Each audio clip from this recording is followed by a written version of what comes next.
we go.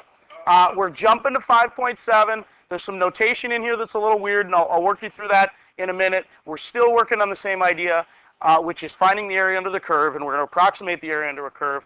And today we're going to go ahead and jump into trapezoidal rule. So instead of rectangles, we're going to make trapezoidals. We're going to make trapezoids of equal width. So we are still going to go ahead and look at that curve. We are looking at, does it tell us what curve we're looking at? It does not. You guys know what curve that is? That's x squared. That's f of x equals x squared. And the reason we know that is it goes through 0, 0, it goes through 1, 1, and it goes through 2, 4. So we're going to go ahead and make 4 trapezoids. So let's identify some things here. Let's go back to that notation we've been using to name things before. What is the n value?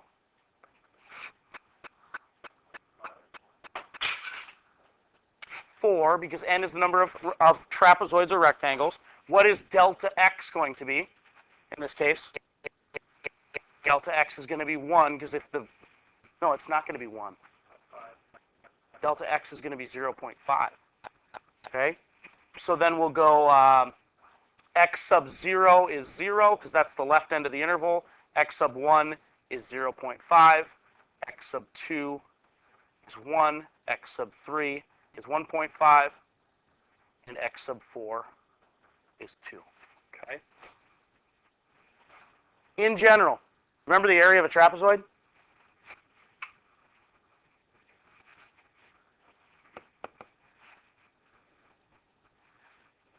Some B1s, some B2s in there. I'm hearing some heights, maybe a half. Okay. It's in geometry you learned it as 1/2 the height times the sum of the bases. Okay. But when we draw trapezoids now here, I'm going to draw 4 trapezoids on this, and I would recommend you do the same. When I draw 4 trapezoids, the left and the right side of the region will meet the curve. So the first trapezoid looks like that. The second trapezoid, and I'll do a different color here so you can see it. The second trapezoid is that one. Third trapezoid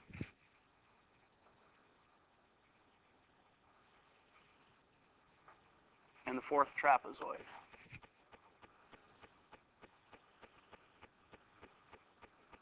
Anybody see an advantage right off the bat here for why we might use trapezoids? What would be the advantage? Okay, not as much empty space. This is probably going to be closer to the actual area than an LRAM or an RRAM, right? Because an LRAM, on this case, would overestimate or underestimate for an LRAM here. LRAM would under, and RRAM would overestimate here. Is this going to be an overestimate or an underestimate? A lot over or a little over? Okay, good, a little over. So, in general, for your first rectangle, I'll go blue for this. In general, for your first rectangle, the area approximation is going to be 1/2 times delta x. Delta x is the, if you turn your head sideways, it's the height of the trapezoid. With me on that? All the trapezoids are sideways. These are the function values are the bases. And the height value is sideways, kind of. So if you turn your head that way, you can see the height. So the height is always delta x. All right? So it's going to be 1/2 times delta x times f of 0, f of x sub 0, sorry, f of x sub 0 plus f of x sub 1. Regardless of the region you're doing, that will always give you the area of the leftmost trapezoid on your region. Okay? If you're doing 4 trapezoids, the second one would be 1/2 delta x, f of x sub 1 plus f of x sub 2. The third rectangle, or the third, I want to say rectangle. The third trapezoid, 1/2 delta x, f of x sub 2 plus f of x sub 3. And the fourth trapezoid, 1/2 delta x, f of x sub 3 plus f of x sub 4. Okay? Worthwhile writing the notation. Do you need to write all that and actually get the answer? No. But I think the notation is going to be helpful again, especially as we move into the fundamental theorem of calculus over the next couple of days. Okay? And these are all added together too, by the way. Plus, plus, plus. Okay, those will be our 4 trapezoids. Good so far? As you are doing these, I would suggest that you recognize the fact that that term is in every one of those, and I think that makes your computation a little quicker, doesn't it? So if we're going to go ahead and work that out, I would do it this way. I would do 1/2 times delta x, and in this case delta x we said was 0.5, and then I would add my function values together. Because once we take that out, it's really just f of x plus f of x0 plus f of x1 plus f of x1 plus f of x2 plus f of x2 plus f of x3. You'll notice we got some repeats in there, and maybe you can look for a pattern to help yourself shorten this up a little bit. But you're really now just going to add the bases together. And the bases for the first trapezoid are 0 and 0.25. Where'd I get 0.25 for the blue one? That's the height of the trapezoid, and the height of the trapezoid is modeled by the x squared function.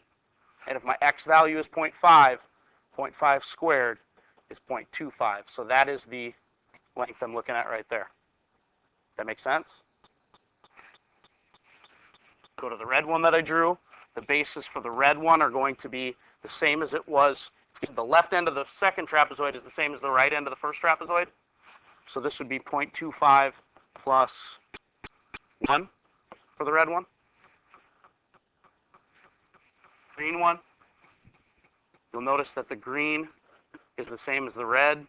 The left end of the green is the same as the right end of the red. So this would be plus 1 plus, what's the right end of that green trapezoid?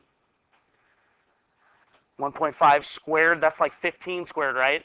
15 squared is 225. We need some decimals. Move the decimal twice, so 2.25. And then the last one, we're going to move a little more space here, guys. The last one is 2.25 plus, what's the right end of the black trapezoid? 4. Okay. Will you just punch that out real quick? Use a calculator if you need to.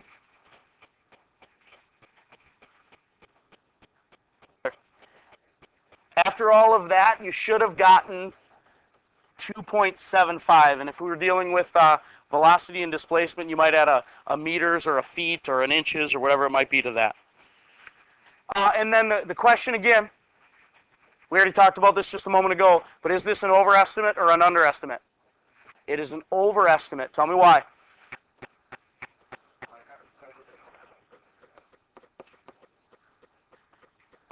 All trapezoids go above the curve. Why? I made you do this the other day with this with LRAMs and MRAMs. Let's talk about what property of the curve will make that an overestimate. Go ahead and take a look at the slope of that curve, the concavity of that curve, and try to draw a conclusion. Don't say anything out loud yet. Draw a couple of pictures off to the side if you want. You got a lot of white space on the back of your page. Draw a couple other ones and play with it for a minute to see what properties of the curve will make, if this is an overestimate, what properties of the curve make it an overestimate, what properties of the curve make it an underestimate. Draw a couple pictures. All right, let's come to some consensus here. Let's come to some consensus here. What matters for trapezoid rule as far as over or underestimate? Does concavity matter or does increasing decreasing matter?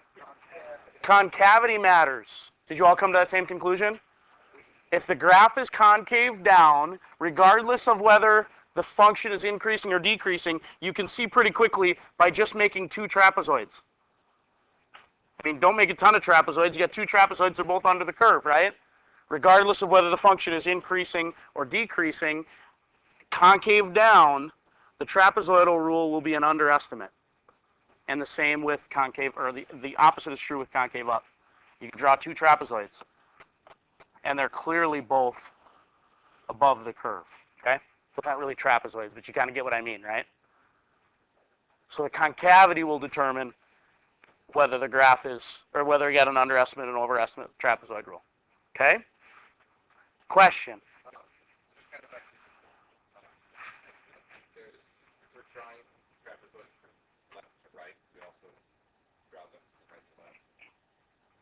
If you're drawing left to right, you also draw them left to right. Or right to left. I think with this one, I think you're kind of asking, because when I do RRAMs, I start from the right and go to the left, and when I do LRAMs, I work to the right. This one doesn't matter because you should be cutting up your curve into the four intervals, and then since it's a trapezoid rule, you're using both endpoints. So it doesn't matter which direction you work in, as long as all of these quote-unquote bases, this is a base, this is a base, as long as those bases meet the x-axis on the bottom and the curve at the top. Does that make sense? So it doesn't matter if you work left to right or right to left. Okay? It's a good question. All right, you ready for some new notation? You don't need to fully understand this at this point, but the next example uses a little bit of new notation. You've seen one of these symbols before. Hopefully that is a familiar looking symbol to you. What does that mean? It's an integral. It's actually an integrand, but it means you're going to take an integral. This is notation for what is called a definite integral. And we'll go into the details of it tomorrow, but what you need to know right now to complete tonight's homework on trapezoidal rule is that this is telling you about a region that you want to approximate. And now this definite integral basically tells us that we want the area under the x squared curve, f of x equals x squared, from x equals 1 to x equals 2. So we're dealing with a little bit of a different region than we did before. But at this point, the lower number on the integrand is the left bound, the upper number on the integrand is your right bound, and you're going to approximate, and it tells us specifically, use the trapezoidal rule with n equals 4. That means we're going to use 4 trapezoids to approximate what this is. And then in a moment, I'm going to show you how to do that exact value on your calculator if you don't already know. Okay? Ready to do 4 trapezoids? Okay. Will you draw the 4 trapezoids from 1 to 2 on your paper, and I will do the same up here. Go here.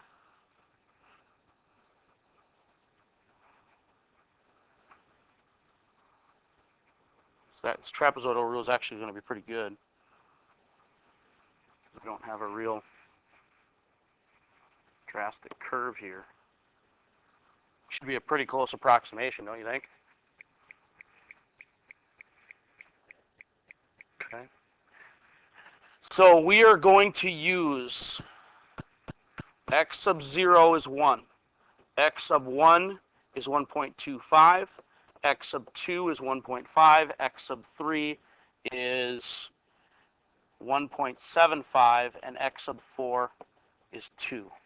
The function values we need then, we need f of 1. We need f of 1.25. We need f of 2. I'm sorry, f of 1.5. Let's do them in order. F of 1.5. F of 1.75. And f of 2. I'll do the easy ones. You help me with a calculator on some of the hard ones, okay? Everybody ready for 1.25 squared?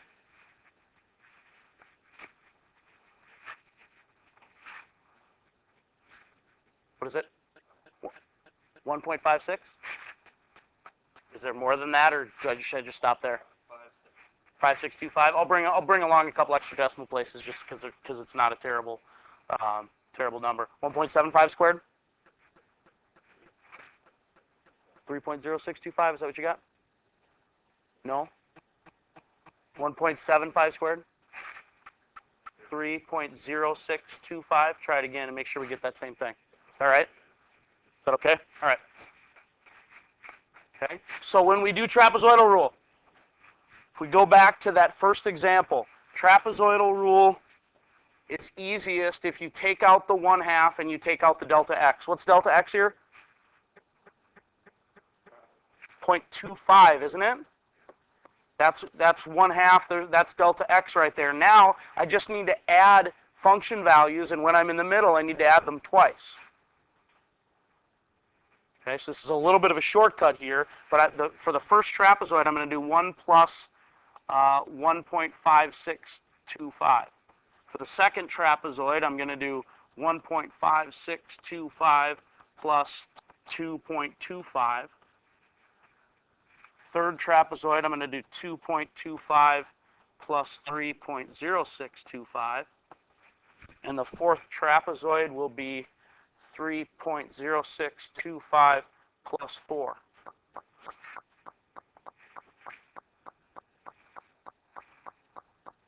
Will you crunch that number for me? Try to get something similar to what your neighbor got, and we'll come to. So what we get there, 2.34375, 2.34375, and that would be the approximate area under the curve. Okay. And we kind of already agreed that's going to be pretty close, isn't it? It's a slight what? It's a slight overestimate. And we're going to find out how much of an overestimate in just a second. Okay?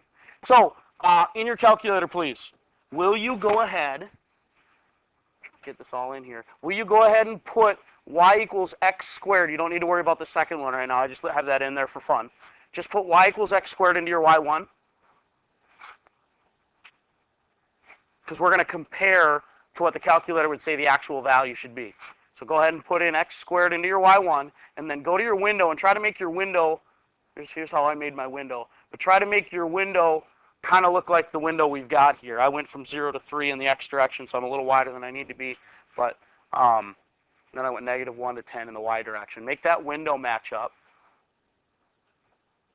And if you don't have a calculator with you today, look on with somebody else's, so you can kind of see the keystrokes here. Got it going? Okay. And then make sure your graph looks like the one I've got up on the board or similar to it. Doesn't need to be perfect, but as long as we've got the approximate window, we're good. Okay. Now your calculator will approximate the area under the curve with an integral, which we'll actually go into. That's fundamental theorem of calculus, and we'll start that tomorrow. But if you go second, calculate, that's the second, and then the trace key, you'll see a notation that looks kind of nice, something we've learned over the last couple of days, right? Option 7 is an integral of f of x. So if I'll just go ahead and press the 7, and it asks for a lower limit and upper limit. And I don't like the calculator's use of lower and upper, because on a graph, we don't use a lower and an upper limit. We use a left-hand limit and a right-hand limit, don't we?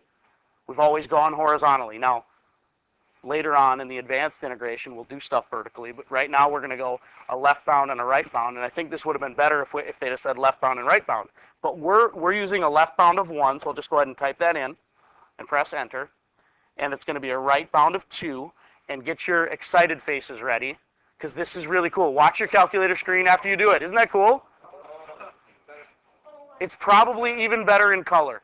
I want to see it in color, but if you do it, it goes ahead and shades that area, and we now know, well, we don't know. We believe the calculator to be doing this accurately, and I will show you tomorrow how to actually calculate this without the calculator, but 2.33333, aka 2 1/3, is the actual area. How's our approximation? Pretty good? We got a slight overestimate, okay? The other way to get to that, and I'll show it to you while we're here in the graphing calculator, the other way to get to it, I like doing it on the graph, But if you just have the function and you don't really need the graph, there's an option to do this outside of that window. If you go to Math and you scroll up, it's option 9. If you hit Math and go to option 9, you can get to this any way, but Math 9.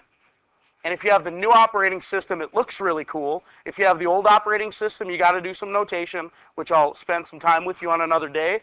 But there's a reason to get the new operating system, isn't it?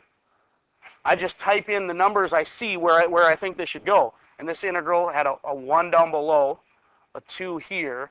The function was x squared, and the variable is x. So it'll compute that integral for me. Now, at this point, you can see why there's a no calculator portion of the calc test, can't you? When we do fundamental theorem and we start evaluating these, I'm going to take your calculator away except for double checking purposes. Okay? Tell